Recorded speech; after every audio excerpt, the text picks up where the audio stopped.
Una mujer de 42 años murió luego de someterse a una cirugía estética en una clínica en la comuna de Las Condes. Tras el hecho, la Seremi de Salud Metropolitana clausuró el recinto, el que se suma a otros que han tenido que cerrar sus puertas por poner en riesgo la vida de sus pacientes en este tipo de procedimientos. Queremos conversar sobre los riesgos de estas cirugías. Estamos junto a Cristian Arriagada, vicepresidente de la Sociedad Chilena de Cirugía Plástica. Muchísimas gracias, doctor, por estar con nosotros y bienvenido. Hola Carla, ¿cómo estás?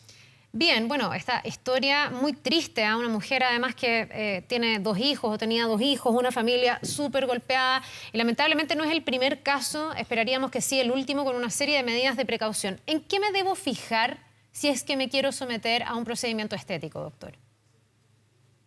Oye, bueno, lo primero es reforzar un poco lo que dices tú. Nosotros, como parte de la Sociedad de Cirugía Plástica, la verdad es que este tipo de noticias nos mueven un montón. Es muy terrible que esto siga pasando y desgraciadamente sentimos y pensamos que hoy día los pacientes, es decir, los consumidores de este tipo de servicios, están sumamente desprotegidos, no tienen cómo saber, no tienen cómo tener una idea real de la calidad de la prestación que están recibiendo. Y desgraciadamente, si bien hemos insistido en esto y si bien hemos trabajado mucho para que la legislación avance en el tema, vemos pocas ganas o vemos pocos incentivos en general para que esto progrese y para que efectivamente el paciente tenga la capacidad de discriminar entre los distintos prestadores. Ahora tu Pareciera, pregunta, perdón, es que para profundizar y para despejar un poquitito este tema antes de las recomendaciones de lo que uno puede hacer, pero pareciera que hay un problema regulatorio importante, porque estamos revisando ahí imágenes, se ve una fachada bonita de una clínica que parece bien, donde la gente a lo mejor se lleva a engaño, digamos, y dice aquí todo debe estar funcionando, pero después va la Seremi y nos damos cuenta que no cuentan con las regulaciones, que los médicos que operaron a esta paciente no son cirujanos plásticos, entonces ahí hay un problema de fiscalización, me imagino yo, ¿no? sí, mira, hay varios problemas y probablemente el problema más profundo de esto, más de fondo, es que no existe una legislación que regule el ejercicio de la cirugía estética o los procedimientos quirúrgicos estéticos. Entonces, nosotros siempre usamos como esta alusión que hace, a lo mejor es súper gráfica y puede sonar como una tontera, pero si una mujer está embarazada, obviamente va a ir donde un ginecólogo o de un obstetra, ¿cierto? Ahora, en el escenario de que esa mujer tenga un problema con su embarazo o un problema con la guagua al nacer, imagínate, en el peor de los casos, esa guagua fallece o nace mal y después acude a ese hospital o acude a la Seremi y resulta que la persona que le intervino no era un obstetra, no era un ginecólogo, sino que más bien hizo un par de cursos por ahí o estaba en entrenamiento o estaba regularizando sus documentos, pero todavía no estaba. Y la verdad es que en el fondo eso sería un caso gravísimo, pero no se da. No se da porque todo este tipo de prestaciones está mucho mejor regulado, o al menos, en el fondo, hay una sensación de que tiene una importancia mayor y por lo tanto la gente y los prestadores también le dedican mucha mayor importancia.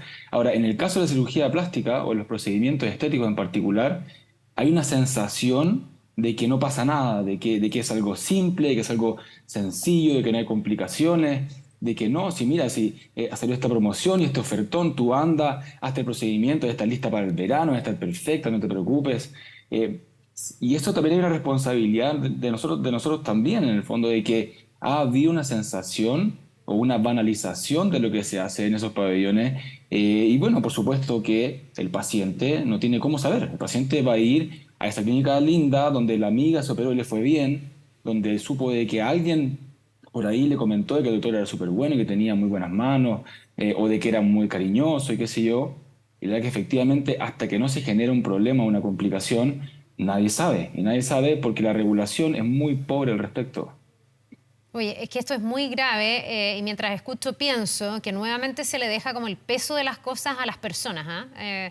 Se confía como en que la gente tenga la suficiente capacidad para tomar la decisión, discriminar, pero claro, la gente también tiene la presión, un poco de el deseo de verse mejor, que hay todo un tema de presión social, pero también las ofertas, lo que conviene, la amiga que te da el consejo. En ese escenario, donde lamentablemente la gente tiene que tener un rol tan preponderante, ¿hay algo que uno puede hacer? Yo puedo llamar a la Sociedad Chilena de Cirugía Plástica para preguntar si el doctor XX que me quiere operar está acreditado, si es que efectivamente estudió. Le puedo pedir al doctor que me muestre su título como cirujano plástico, no como un médico general, no como otra cosa.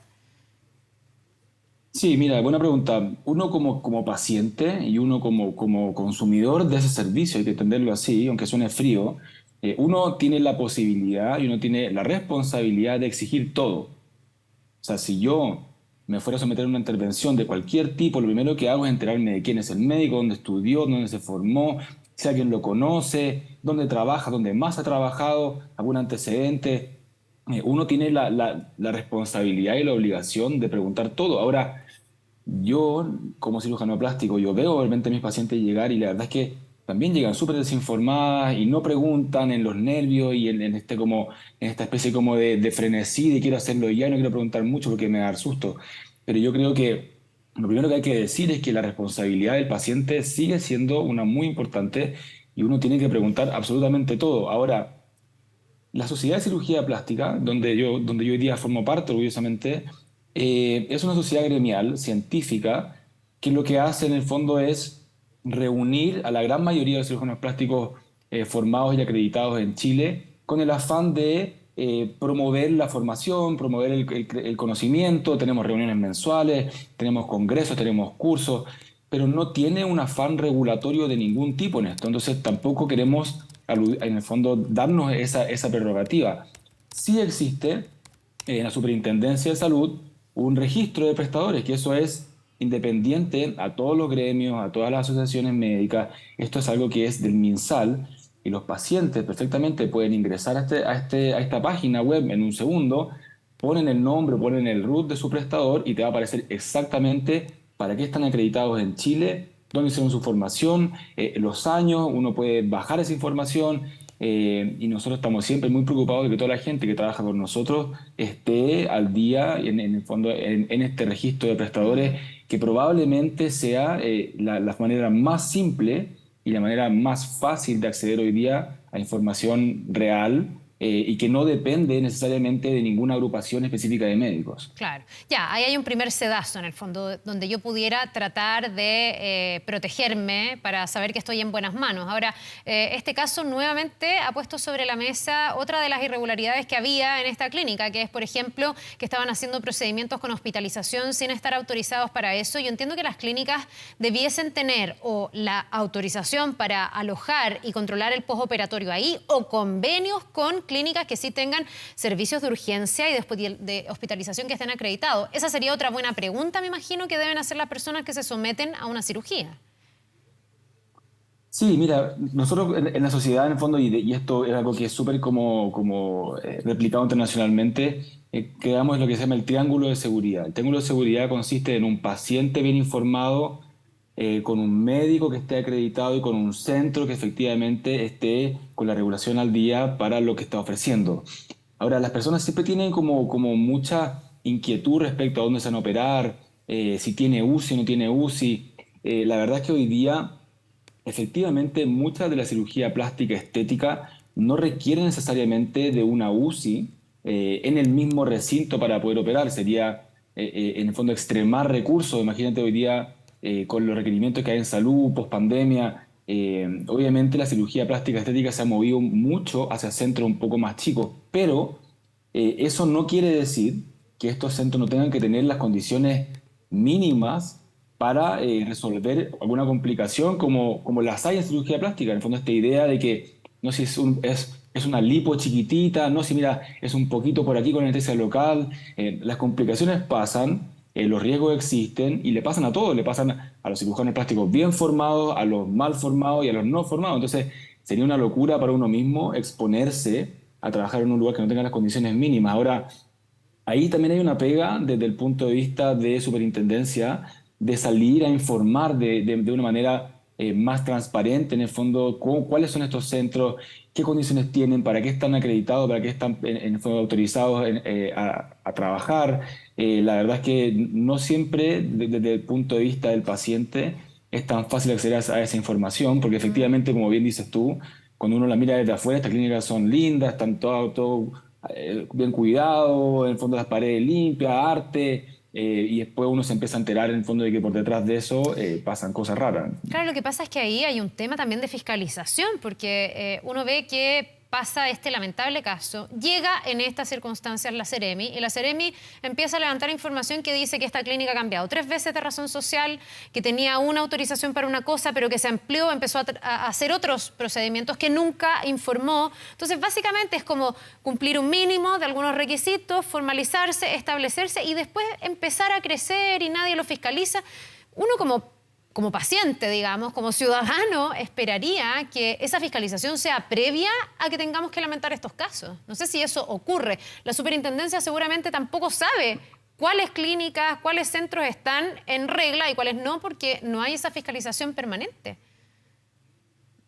Sí, yo estoy de acuerdo contigo y en ese sentido, en las clínicas en las que yo he trabajado, las clínicas grandes, da lo mismo en el fondo cuáles, pero están sometidas a unos procesos de vigilancia continua y de regulación muy importante en el fondo esto, no solamente por superintendencia, sino que además en el fondo por entidades extranjeras, todo esto con el afán de funcionar al mejor y el mayor estándar. Ahora, en esta clínica un poco más chica, como bien dices tú, efectivamente, como que quedan ahí como pasando piola, como dirían en buen chileno, y no, nadie se entera de nada hasta que no pasa alguna de estas cosas. Entonces, yo creo que aquí responsabilizar exclusivamente al paciente por no hacer las preguntas correctas o por no, en el fondo, salir a buscar la información que necesitaba para su procedimiento, yo creo que es mucha responsabilidad hoy día. Hoy día nosotros como sociedad estamos haciendo un esfuerzo por empujar este proyecto de ley para que efectivamente se regule en torno a la práctica de los procedimientos estéticos. Yo creo que hoy día la superintendencia, las municipalidades, en el fondo que hoy día están otorgando estos permisos para que estas clínicas funcionen ahí, debieran tener una presencia mucho mayor para efectivamente asegurar de que lo que se está haciendo ahí cuente con las fiscalizaciones mínimas y cuente con la seguridad mínima para los pacientes que hoy día están siendo sometidos a procedimientos ahí. Ese proyecto de ley, ¿qué es lo que establece que en el fondo se garantice, se certifique, se haga un listado de qué médicos están efectivamente formados para operar y que son cirujanos plásticos, algo así? Mira, es una muy buena pregunta porque hay una sensación de que los cirujanos plásticos quieren como monopolizar en el fondo Claro. esto y que quieren como ser solamente ellos los que están disponibles o que están en el fondo autorizados para. Pero la verdad es que no es así. Los procedimientos estéticos tienen una diversidad en el fondo de especialidades que los realizan. Por ejemplo, los oftalmólogos hacen cirugía oculoplástica, dígase párpado, frente, ceja y demás. Los otorrinos hacen mucha cirugía estética nasal. Los maxilofaciales, algunos procedimientos en el fondo alrededor de la cara, y así. Entonces, hoy día, lo que nosotros en conjunto con varias otras sociedades estamos empujando es un proyecto de ley que ya pasó en el fondo de la Cámara de Diputados, que hoy día está en el Senado, que lo que busca es exigir mínimos para que las personas que estén realizando procedimientos relacionados con estética, es decir, procedimientos que además son electivos, donde los pacientes no tienen una urgencia por hacérselo, no se van a morir en el fondo una semana después si que no se si no se lo realizan, que pueden potencialmente esperar un periodo de tiempo razonable para acceder en el fondo a una persona bien formada, para que todas estas personas que quieren y que pueden ofrecer estos servicios tengan, para efectos de la legislación chilena, una acreditación mínima. Y esta acreditación, de nuevo, para que no quede en duda, en el fondo, no depende de nosotros como sociedad, no depende de nosotros como gremio, depende del MinSal. Y el MinSal tiene la regulación para ser especialista en el fondo clarísima. Uno puede ser formado en Chile, uno puede ser formado en el extranjero, uno puede ser formado de manera tradicional en las universidades o a través de un proceso de acreditación en hospitales. Cuando hay maneras de acreditarse y maneras de formalizar una especialidad y una subespecialidad en Chile están clarísimas desde hace muchísimo tiempo. Entonces, lo único que estamos pidiendo y lo único que estamos tratando como de de subir en el fondo la palestra y subir el estándar es que efectivamente las personas que hoy día realizan procedimientos de cirugía estética, que es distinto al Botox y distinto a los rellenos, para que de nuevo no se malentienda, procedimientos quirúrgicos asociados al embellecimiento de estética, tengan una formación mínima y que estén reconocidos en el sistema. Y obviamente que hay en el fondo un listado para que el paciente pueda acceder rápidamente a esa información y pueda saber en el fondo quién lo está tratando y si tiene la acreditación para hacerlo o no.